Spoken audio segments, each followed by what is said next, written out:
যদি আপনার কাউকে পছন্দ থাকে তাকে ফুল দিতে যায়েন না, তার বাপের কাছে যান, গিয়ে বলেন I want to take the responsibility of your daughter, আমি আপনার মেয়ের দায়িত্ব নিতে চাই। পুরুষ হন, গিয়ে বলেন আমি আপনার মেয়ের দায়িত্ব নিতে চাই, তার রিজিকের তার ভরণ পোষণের ব্যবস্থা করতে চাই, বাকি জীবন সে আমার সাথে থাকবে। আমি যদি এক মুঠো খাই আপনার মেয়েও এক মুঠো খাবে, আমি যদি না খেয়ে থাকি আপনার মেয়েও না খেয়ে থাকবে, নো ইস্যু। আমি যদি খেয়ে থাকি আপনার মেয়েও খেয়ে থাকবে, ইনশাল্লাহ। আমি দায়িত্ব নিতে চাই। Be a man.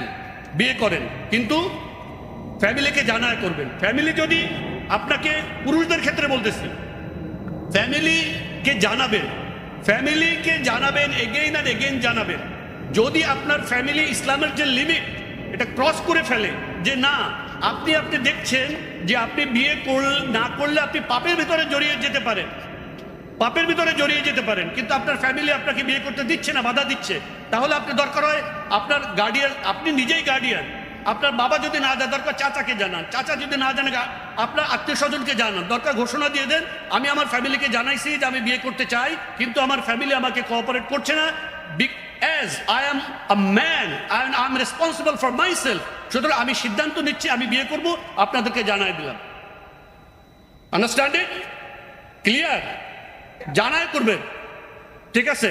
আর মেয়েদের ক্ষেত্রে কখনো লুকায়া বিয়ে করবেন না কাউকে। ফ্যামিলির মতামত ছাড়া, ফ্যামিলির উপস্থিতি ছাড়া, ফ্যামিলির সম্মতি ছাড়া, গার্ডিয়ানের সম্মতি ছাড়া লুকিয়ে কাউকে বিয়ে করবেন না কোনো অবস্থাতে। সেই ছেলে যতই ভালো হোক না কেন, যত দিনদার হোক, যত আল্লাহর ওলি হোক না কেন।